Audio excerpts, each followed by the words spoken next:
Hi all, ಎಲ್ಲರೂ ಹೇಗಿದ್ದೀರಾ? ಎಲ್ಲರೂ ಚೆನ್ನಾಗಿದ್ದೀರಾ? ನಾನು ಕೂಡ ಚೆನ್ನಾಗಿದ್ದೀನಿ. ಇವತ್ತು ನಾನು ನನ್ನ ಮಾರ್ನಿಂಗ್ ರೂಟೀನ್ನ ಶೇರ್ ಮಾಡ್ಕೊತಾ ಇದ್ದೀನಿ. ನಾನು Shreesha, welcome back to my channel. ನಾನು ತುಂಬಾ ದಿನ ಆಗಿತ್ತು ವಿಡಿಯೋನ ಅಪ್ಲೋಡ್ ಮಾಡಿ. ಇವತ್ತು ಅಪ್ಲೋಡ್ ಮಾಡ್ತಾ ಇದ್ದೀನಿ. ಸ್ವಲ್ಪ ಬ್ಯುಸಿ ಇದ್ದಿದ್ದ ಕಾರಣ ವಿಡಿಯೋನ ಅಪ್ಲೋಡ್ ಮಾಡೋಕ್ಕಾಗಿರಲಿಲ್ಲ. ಇದು ತುಂಬಾ ಹಳೆ ವಿಡಿಯೋ. ಇವತ್ತು ಅಪ್ಲೋಡ್ ಮಾಡ್ತಾ ಇದ್ದೀನಿ. ಎಲ್ಲೂ ಸ್ಕಿಪ್ ಮಾಡದೆ ಪೂರ್ತಿಯಾಗಿ ವಿಡಿಯೋ ನೋಡಿ. ಇದು ಶುಕ್ರವಾರದ ವ್ಲಾಗ್ ಆಗಿರುತ್ತೆ. ಬೆಳಗ್ಗೆ ಎದ್ದು ಮನೆಯೆಲ್ಲ ಕ್ಲೀನ್ ಮಾಡಿಕೊಂಡು ರಂಗೋಲಿ ಹಾಕ್ತಾ ಇದ್ದೀನಿ. ಪೂಜೆ ಕೂಡ ಆಗಿದೆ. ಅಂದರೆ ನಾನು ಬೆಳಗ್ಗೆ ಫಸ್ಟ್ ಪೂಜೆನೇ ಮಾಡ್ಕೊತೀನಿ. ಅಂದರೆ ಹೊಸಲೆಲ್ಲ ತೊಳೆದಿರ್ತೀನಿ. ಫಸ್ಟ್ ದೀಪ ಎಲ್ಲ ಹಚ್ಬಿಟ್ಟು ಆಮೇಲೆ ರಂಗೋಲಿ ಹಾಕಿದ್ರೆ ಆಯ್ತು ಅಂತ ಫಸ್ಟ್ ಪೂಜೆನೇ ಮುಗಿಸ್ಕೊಂಡು ಬಿಡ್ತೀನಿ. ಡೈಲಿ ನಾನು ಸಿಂಪಲ್ಲಾಗಿ ಹಾಕಿರ್ತೀನಿ ರಂಗೋಲಿನ, ಆದರೆ ಶುಕ್ರವಾರ ದಿನ ಮಾತ್ರ ಬಣ್ಣ ತುಂಬಿ ಹಾಕಿರ್ತೀನಿ. ಶುಕ್ರವಾರ ದಿನ ಅಂದರೆ ಸ್ವಲ್ಪ ಲಕ್ಷ್ಮೀ ಪೂಜೆ ಅದೆಲ್ಲ ಮಾಡ್ಕೊತೀನಲ್ವ, ಹಾಗಾಗಿ ಸ್ವಲ್ಪ ಚೆನ್ನಾಗಿ ಪಾಸಿಟಿವ್ ಅನಿಸುತ್ತೆ, ಒಂಥರ ಹಬ್ಬದ ಫೀಲ್ ಕೊಡುತ್ತೆ ಅಂತ ಶುಕ್ರವಾರ ಮಾತ್ರ ಬಣ್ಣ ತುಂಬಿ ಹಾಕಿರ್ತೀನಿ. ನಾನು ರಂಗೋಲಿ ಇಷ್ಟೊಂದೆಲ್ಲ ಪರ್ಫೆಕ್ಟಾಗಿ ಹಾಕೋಕ್ಕೆ ಬರೋಂಗಿಲ್ಲ, ಆ್ಯಾವರೇಜ್ ಆಗಿ ಹಾಕ್ತೀನಿ. ಇವತ್ತಿನ ರಂಗೋಲಿ ಹೇಗಾಗಿದೆ ಅಂತ ಕಮೆಂಟ್ ಮಾಡಿ ತಿಳಿಸಿ. ಪೂಜೆ ಎಲ್ಲ ಆಯಿತು. ಅದಾದಮೇಲೆ ಸ್ವಲ್ಪ ಹಾಲು ಕುಡಿದು ಅಡುಗೆನ ಸ್ಟಾರ್ಟ್ ಮಾಡ್ಕೊತೀನಿ. ಅಂದರೆ ಬೆಳಿಗ್ಗೆ ಏನು ನಾನು ತಿಂದಿರಲ್ಲ, ಹಾಗೆ ಪೂಜೆ ಮಾಡ್ಕೊಂಡಿರ್ತೀನಿ. ಹಾಗಾಗಿ ಸ್ವಲ್ಪ ಏನಾದರೂ ಕುಡಿದು ಅಡುಗೆನ ಸ್ಟಾರ್ಟ್ ಮಾಡ್ತೀನಿ. ಇವತ್ತು ಬೆಳಗ್ಗೆ ಟಿಫನ್ಗೆ ಬೆರಕೆ ದೋಸೆ ಅಂತ ಮಾಡ್ತಿದ್ದೀನಿ. ಅದ್ರ ಜೊತೆ ಪುಟಾಣಿ ಚಟ್ನಿ ಹಾಗೆ ಮತ್ತು ಸ್ವೀಟ್ ದೋಸೆ ಸಹ ಮಾಡ್ಕೊತಿದ್ದೀನಿ. ಬೆರಕೆ ದೋಸೆ ಅಂತಂದರೆ ನಾವು ಎಲ್ಲ ಥರ ಹಿಟ್ಟು ಕಲಸಿ ದೋಸೆನ ಹಾಕೋದು ತುಂಬಾ ಚೆನ್ನಾಗಿರುತ್ತೆ. ಅಂದರೆ ನಾವು ಯಾವಾಗಲೂ ರೊಟ್ಟಿ ಚಪಾತಿ ಅಂದರೆ ಬೇಜಾರಾಗಿರುತ್ತಲ್ವ, ಒಂದೇ ಥರ ತಿಂದು ಒಂದಿನ ಈ ಥರ ಮಾಡಿಕೊಂಡ್ರೆ ಒಂಥರ ಚೇಂಜ್ ಅನಿಸುತ್ತೆ. ಹಾಗೆ ಎಲ್ಲ ಹಿಟ್ಟನ್ನು ನಾವು ಕಲಸಿ ತಿನ್ನೋದ್ರಿಂದ ಎಲ್ಲನೂ ತಿಂದಂಗೆ ಆಗುತ್ತೆ. ಯಾವತ್ತಾದರೂ ಒಂದಿನ ಈ ಥರ ಮಾಡ್ಕೊಂಡಿರ್ತೀವಿ ನಾವು ನಮ್ಮ ಮನೇಲಿ. ಸ್ವೀಟ್ ದೋಸೆ ಅಂತಂದರೆ ನಾವು ಗೋಧಿ ಹಿಟ್ಟಿಗೆ ಸ್ವಲ್ಪ ಬೆಲ್ಲ ಹಾಕ್ಕೊಂಡು ಮಿಕ್ಸ್ ಮಾಡ್ಕೊಳ್ಬೇಕು. ಅಂದರೆ ನಾವು ಎಷ್ಟು ಗೋಧಿ ಹಿಟ್ಟು ತೊಗೊಂಡಿರ್ತೀವಿ ಅದರದ್ದು ಮುಕ್ಕಾಲು ಬೆಲ್ಲ ತೊಗೊಂಡು ಚೆನ್ನಾಗಿ ಮಿಕ್ಸ್ ಮಾಡ್ಕೋಬೇಕು. ಸ್ವೀಟ್ ದೋಸೆ ಅಂತೂ ನಂಗೆ ತುಂಬಾ ಇಷ್ಟ, ಅದೆಷ್ಟು ಚೆನ್ನಾಗಾಗುತ್ತೆ. ಎಲ್ಲರೂ ಒಂದು ಸತಿ ಟ್ರೈ ಮಾಡಿ ನೋಡಿ, ತುಂಬಾ ಈಸಿ ಇದೆ ಮಾಡೋದು. ಇಲ್ಲಿ ನಾನು ಬೆಲ್ಲನ ಮಿಕ್ಸಿ ಮಾಡಿಕೊಂಡೆ, ಅಂದರೆ ದೋಸೆ ಹಾಕುವಾಗ ಅದಕ್ಕೂ ಹಳ್ಳು ಬರಬಾರ್ದು ಅಂತ ಮೊದಲೇ ಮಿಕ್ಸಿ ಮಾಡ್ಕೊಂಡಿದ್ದೀನಿ. ಇವಾಗ ಒಂದು ಬಟ್ಲು ಗೋಧಿ ಹಿಟ್ಟಿಗೆ ಒಂದು ಮುಕ್ಕಾಲು ಬಟ್ಲಷ್ಟು ಬೆಲ್ಲನ ಹಾಕ್ಕೊಂಡು ಚೆನ್ನಾಗಿ ಕಲಿಸ್ಕೊತೀನಿ. ನೀರು ಹಾಕ್ಕೊಂಡು ಕಲಸಿ ಸ್ವಲ್ಪ ಚೆನ್ನಾಗಿ ನೆನೆಯೋಕ್ಕೆ ಬಿಡಿ. ಅದಾದಮೇಲೆ ಮಿನಿಮಮ್ ಒಂದು ಹಾಫ್ ಆನ್ ಅವರ್ ಆದರೂ ಅದು ನೆನ್ಕೊಳ್ಬೇಕು, ಅಂದರೆ ಸ್ವಲ್ಪ ಚೆನ್ನಾಗಿ ಬರುತ್ತೆ ದೋಸೆ. ನಮಗೆ ಸ್ವೀಟ್ ಬೇಕಂತೇಳಿ ನಾವು ಬೆಲ್ಲನ ಜಾಸ್ತಿ ಹಾಕೋಕ್ಕೆ ಹೋಗಬಾರ್ದು. ನಾವು ಬೆಲ್ಲನ ಜಾಸ್ತಿ ಹಾಕಿದ್ವಿ ಅಂತಂದರೆ ಅದು ದೋಸೆ ಹಂಚಿಗೆಲ್ಲ ಅಂಟ್ಕೊಂಡು ಬಿಡುತ್ತೆ. ಹಾಗಾಗಿ ನಾವು ಒಂದು ಬಟ್ಲು ಗೋಧಿ ಹಿಟ್ಟು ತೊಗೊಂಡ್ರೆ ಮುಕ್ಕಾಲು ಬಟ್ಲು ಬೆಲ್ಲ ಆ ಥರ ತೊಗೊಳ್ಬೇಕು. ನೆಕ್ಸ್ಟ್ ಇವಾಗೆಲ್ಲ ದೋಸೆಗೆ ಎಲ್ಲ ಹಿಟ್ಟನ್ನು ಕಲಿಸ್ಕೊತಿದ್ದೀನಿ. ಫಸ್ಟ್ ನಾನು ಜೋಳದ ಹಿಟ್ಟು ಹಾಕ್ಕೊಂಡೆ, ಅಂದರೆ ಮೂರು ಬಟ್ಲು ಜೋಳದ ಹಿಟ್ಟು ಹಾಕ್ಕೊತಿದ್ದೀನಿ. ಅದಾದಮೇಲೆ 1 ಬಟ್ಲು ಗೋಧಿ ಹಿಟ್ಟು ಹಾಗೆ 1 ಬಟ್ಲು ಅಕ್ಕಿ ಹಿಟ್ಟು ಹಾಗೆ 1 ಬಟ್ಲು ಕಡಲೆ ಹಿಟ್ಟನ್ನು ಹಾಕ್ಕೊಂಡು ಕಲಿಸ್ಕೊಳ್ತಿದ್ದೀನಿ. ಬೇಕು ಅಂತಂದರೆ ನಾವು 1 ಬಟ್ಲು ರಾಗಿ ಹಿಟ್ಟನ್ನು ಸಹ ಹಾಕ್ಕೊಳ್ಬೋದು. ನಾನಿಲ್ಲಿ ಹಾಕ್ಕೊಂಡಿಲ್ಲ ಆದರೆ ಇವತ್ತು.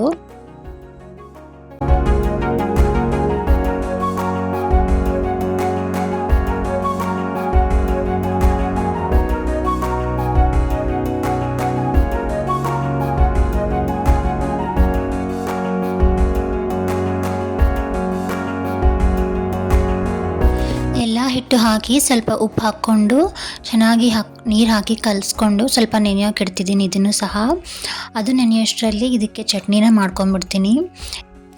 ಚಟ್ನಿನೂ ಅಷ್ಟೇ ತುಂಬಾ ಸಿಂಪಲ್ಲಾಗಿದೆ ಮಾಡೋದು. ಫಸ್ಟು ಎಣ್ಣೆಗೆ ಸಾಸಿವೆ ಜೀರಿಗೆ ಹಾಗೆ ಸಣ್ಣದಾಗಿ ಹೆಚ್ಚಿರೋ ಈರುಳ್ಳಿನ ಹಾಕ್ಕೊತಿದ್ದೀನಿ. ಅದ್ರ ಜೊತೆಗೆ ಸ್ವಲ್ಪ ಕೊತ್ತಂಬರಿ ಹಾಗೆ ಸ್ವಲ್ಪ ಕರಿಬೇವನ್ನು ಸಹ ಸೇರಿಸ್ಕೊತಿದ್ದೀನಿ. ಇದು ಸ್ವಲ್ಪ ಚೆನ್ನಾಗಿ ಫ್ರೈ ಆಗಬೇಕು. ಇದಾದಮೇಲೆ ಸ್ವಲ್ಪ ಮೆಣಸಿನ್ಕಾಯಿ ಪೇಸ್ಟನ್ನು ಹಾಕ್ಕೊತಿದ್ದೀನಿ ಖಾರಕ್ಕೆ.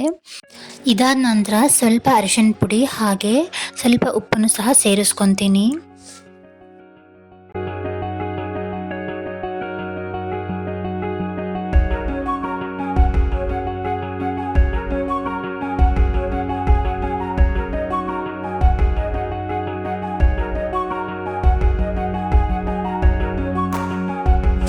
ಈರುಳ್ಳಿ ಎಲ್ಲ ಫ್ರೈ ಆಗೋಷ್ಟರಲ್ಲಿ ಇಲ್ಲಿ ಪುಟಾಣಿ ಹಿಟ್ಟನ್ನು ಕಲಿಸ್ಕೊತಿದ್ದೀನಿ. ಅಂದರೆ ಚಟ್ನಿಗೆ ಪುಟಾಣಿ ಹಿಟ್ಟು ಅಂತಂದರೆ ಹುರ್ಗಡ್ಲೆ ಇರುತ್ತಲ್ಲ, ಅದರ ಪುಡಿನ ನೀರಲ್ಲಿ ಹಾಕ್ಕೊಂಡು ಕಲಿಸ್ಕೊಳ್ಬೇಕು. ಚೆನ್ನಾಗಿ ಗಂಟು ಇರದೇ ರೀತಿ ಎಲ್ಲನೂ ನೀಟಾಗಿ ಕಲಿಸ್ಕೊಳ್ಬೇಕು. ಇದನ್ನು ಕಲಿಸ್ಕೊಳ್ಳೋ ಅಷ್ಟರಲ್ಲಿ ಈರುಳ್ಳಿನೂ ಫ್ರೈ ಆಗಿತ್ತು. ಅದನ್ನು ಸಹ ಇವಾಗ ತಣ್ಣಗಾಗಿ ಬಿಟ್ಟಿದ್ದೀನಿ. ಅಂದರೆ ಪುಟಾಣಿ ಹಿಟ್ಟನ್ನು ಬಿಸಿ ಇರುವಾಗಲೇ ಹಾಕೋಕೆ ಹೋಗಬಾರ್ದು, ಸ್ವಲ್ಪ ಅದು ತಣ್ಣಗಾದ್ಮೇಲೆ ಹಾಕ್ಕೊಳ್ಬೇಕು. ಅದು ತಣ್ಣಗಾಗೋಷ್ಟರಲ್ಲಿ ಇಲ್ಲಿ ಎಲ್ಲ ಹಿಟ್ಟು ಕಲಸಿಟ್ಟಿದ್ನಲ್ಲ ನೆನೆಯೋಕ್ಕೆ ಅಂತ, ಅದನ್ನು ಸಹ ನೀಟಾಗಿ ಇನ್ನೊಂದು ಸಾರಿ ಕಲಿಸ್ಕೊಂಡು ಬಿಡ್ತೀನಿ. ಅದು ಚೆನ್ನಾಗಿ ಕಲಿಸ್ಕೊಂಡು ಅದಕ್ಕೆ ನಾನು ಒಂದು ಸ್ವಲ್ಪ ಅಜವಾನನ್ನು ಹಾಕ್ಕೊತಿದ್ದೀನಿ, ಅಂದರೆ ಓಂಕಾಳು ಅಂತ ಹೇಳ್ತಾರಲ್ಲ ಅದನ್ನು. ಈ ಎಲ್ಲ ಹಿಟ್ಟನ್ನು ಕಲಿಸ್ಕೊಂಡಿರ್ತೀವಲ್ಲ ಇದನ್ನು ಸ್ವಲ್ಪ ನಾನು ನೀರಾಗೆ ಕಲಿಸ್ಕೊಂಡಿರ್ತೀನಿ. ಯಾಕಂತಂದರೆ ದೋಸೆ ಸ್ವಲ್ಪ ತೆಳ್ಳಗಾಗಿ ಬರುತ್ತೆ. ಒಂದು ವೇಳೆ ನಾವು ಹಿಟ್ಟನ್ನು ಸ್ವಲ್ಪ ಗಟ್ಟಿಯಾಗಿ ಕಲಿಸ್ಕೊಂಡ್ರೆ ದೋಸೆ ಅಷ್ಟೊಂದು ತೆಳ್ಳಗಾಗಿ ಬರೋಂಗಿಲ್ಲ, ಸ್ವಲ್ಪ ದಪ್ಪ ಆಗಿ ಬರುತ್ತೆ. ಹಾಗಾಗಿ ಸ್ವಲ್ಪ ನೀರು ಹಾಕ್ಕೊಂಡ್ರೆ ಒಳ್ಳೆಯದು. ಹಾಗೆ ಸ್ವಲ್ಪ ಸೋಡಾ ಪುಡಿನೂ ಸೇರಿಸ್ಕೊಂಡಿದ್ದೀನಿ. ಇವಾಗ ಅದನ್ನೆಲ್ಲ ಹಾಕ್ಕೊಂಡು ಇನ್ನೊಮ್ಮೆ ಚೆನ್ನಾಗಿ ಕಲಿಸ್ಕೊಂಡೆ. ಅಷ್ಟರಲ್ಲಿ ಈರುಳ್ಳಿನೂ ಸಹ ತಣ್ಣಗಾಗಿತ್ತಲ್ವ, ಅದನ್ನು ಇವಾಗ ಪುಟಾಣಿ ಹಿಟ್ಟನ್ನು ಈರುಳ್ಳಿಲಿ ಹಾಕ್ಕೊಂಡು ಚೆನ್ನಾಗಿ ಕಲಿಸ್ಕೊತೀನಿ. ಇದನ್ನು ಸಹ ಸ್ವಲ್ಪ ನೀರಾಗೆ ಕಲಿಸ್ಕೊಳ್ಬೇಕು. ಪೂರ ಗಟ್ಟಿಯಾಗಿತ್ತು ಅಂದರೆ ಅದು ಅಷ್ಟು ಟೇಸ್ಟ್ ಬರೋಂಗಿಲ್ಲ. ಆಮೇಲೆ ಬೇಕು ಅಂತಂದರೆ ನಮಗೆ ಅರ್ಧ ನಿಂಬೆಹಣ್ಣು ಸಹ ಹಿಂಡ್ಕೊಳ್ಬೋದು. ನಾನಿಲ್ಲಿ ಒಂದು ಅರ್ಧ ನಿಂಬೆಹಣ್ಣನ್ನು ಹಿಂಡ್ಕೊಂಡಿದ್ದೀನಿ. ತುಂಬಾ ಚೆನ್ನಾಗಿ ಬಂದಿತ್ತು ಚಟ್ನಿ. ಇದ್ರ ಜೊತೆಗೆ ನಾವು ಸ್ವಲ್ಪ ಸಕ್ಕರೆನ ಹಾಗೆ ಸ್ವಲ್ಪ ಮೊಸರನ್ನು ಸಹ ಹಾಕ್ಕೊಂಡು ತಿಂತೀವಿ. ತುಂಬಾ ರುಚಿಯಾಗಿರುತ್ತೆ. ಎಲ್ಲರೂ ಒಂದ್ಸತಿ ಟ್ರೈ ಮಾಡಿ ನೋಡಿ, ಹಾಗೆ ಕಮೆಂಟ್ನಲ್ಲಿ ತಿಳಿಸಿ. ಮೊದಲಿಗೆ ನಾನು ಸ್ವೀಟ್ ದೋಸೆನೇ ಹಾಕಿದೆ. ಒಂದೆರಡು ಸ್ವೀಟ್ ದೋಸೆ ಆದ ನಂತರ ಬೇರೆ ದೋಸೆನೂ ಸಹ ಹಾಕ್ಕೊಂಡೆ. ಅಂದರೆ ಸ್ವೀಟ್ ದೋಸೆನ ಮೊದಲು ತಿಂದು ಅದಾದಮೇಲೆ ಖಾರ ತಿಂದರೆ ಚೆನ್ನಾಗಿರುತ್ತಲ್ವ, ಹಾಗಾಗಿ ಮೊದಲು ಸ್ವೀಟ್ ದೋಸೆನೇ ಹಾಕ್ಕೊತಿದ್ದೀನಿ. ಸ್ವೀಟ್ ದೋಸೆಗೆ ಸ್ವಲ್ಪ ನಾವು ಎಣ್ಣೆನ ಜಾಸ್ತಿನೇ ಹಾಕ್ಕೊಳ್ಬೇಕು, ಯಾಕಂದರೆ ಅದು ಬೇಗ ಎದ್ದೇಳೋದಿಲ್ಲ. ಹಾಗಾಗಿ ಸ್ವಲ್ಪ ಎಣ್ಣೆ ಜಾಸ್ತಿ ಇತ್ತು ಅಂದರೆ ಬೇಗನೆ ದೋಸೆ ಎದ್ದೇಳುತ್ತೆ. ಇದ್ರ ಜೊತೆ ಸ್ವಲ್ಪ ತುಪ್ಪನ ಹಾಕ್ಕೊಂಡು ತಿನ್ನಬೇಕು, ತುಂಬಾ ಟೇಸ್ಟಿಯಾಗಿರುತ್ತೆ.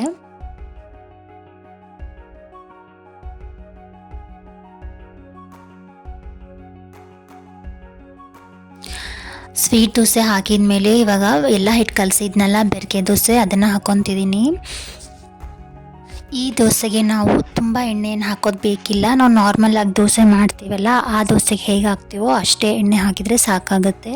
ಬಟ್ ಸ್ವೀಟ್ ದೋಸೆಗೆ ಸ್ವಲ್ಪ ಜಾಸ್ತಿನೇ ಹಾಕ್ಕೊಂಡಿರ್ತೀವಿ, ಯಾಕಂದರೆ ಬೆಲ್ಲ ಹಾಕಿರ್ತೀವಲ್ಲ ಅದು ಅಂಟ್ಕೊಳ್ಬಾರ್ದು ಅಂತ ಸ್ವಲ್ಪ ಜಾಸ್ತಿನೇ ಹಾಕ್ಕೊಂಡಿರ್ತೀವಿ. ದೋಸೆನೂ ರೆಡಿ ಆಯಿತು. ಇವಾಗ ಪ್ಲೇಟ್ಗೆ ಹಾಕ್ಕೊಂಡು ಎಲ್ಲ ರೆಡಿ ಮಾಡ್ಕೊಂಡು ಬಿಡ್ತೀನಿ. ಮೊದಲಿಗೆ ಚಟ್ನಿ ಹಾಕ್ಕೊತಿದ್ದೀನಿ. ಈ ಚಟ್ನಿಗೆ ನಾವು ಸ್ವಲ್ಪ ಸಕ್ಕರೆನ ಹಾಗೆ ಸ್ವಲ್ಪ ಮೊಸರನ್ನು ಸಹ ಸೇರಿಸ್ಕೊಂಡು ಹಾಕ್ಕೊತೀವಿ. ತುಂಬಾ ರುಚಿಯಾಗಿರುತ್ತೆ. ಬೇಕಿದ್ರೆ ಎಲ್ಲರೂ ಒಂದ್ಸರಿ ಟ್ರೈ ಮಾಡಿ ನೋಡಿ. ಇದಾಗಿತ್ತು ಇವತ್ತಿನ ನಮ್ಮ ಮನೆಯ ತಿಂಡಿ. ನೀವು ಇದೇ ಥರ ಟ್ರೈ ಮಾಡಿ. ಹಾಗೆ ನಾನು ಸಹ ಒಳ್ಳೆ ಅಡುಗೆನ ಮಾಡಿ ನಿಮ್ಮ ಮುಂದೆ ತರ್ತಾ ಇರ್ತೀನಿ. ಹಾಗಾಗಿ ನೀವೇನು ಮಾಡಬೇಕು ಅಂದರೆ ನನ್ನ ಚಾನಲ್ಗೆ ಸಬ್ಸ್ಕ್ರೈಬ್ ಮಾಡ್ಕೊಳ್ಬೇಕು, ಹಾಗೆ ಲೈಕ್ ಮಾಡಬೇಕು ಮತ್ತು ಕಮೆಂಟ್ ಮಾಡಿ ನಿಮ್ಮ ಅನಿಸಿಕೆ ಏನು ಅಂತ ತಿಳಿಸ್ಕೊಡಿ. ಹಾಗಿದ್ರೆ ನೆಕ್ಸ್ಟ್ ವಿಡಿಯೋದಲ್ಲಿ ಮತ್ತೆ ನಿಮ್ಮೊಂದಿಗೆ ಸಿಗ್ತೀನಿ. ಅಲ್ಲಿವರೆಗೂ ಟೇಕ್ ಕೇರ್. Thank you.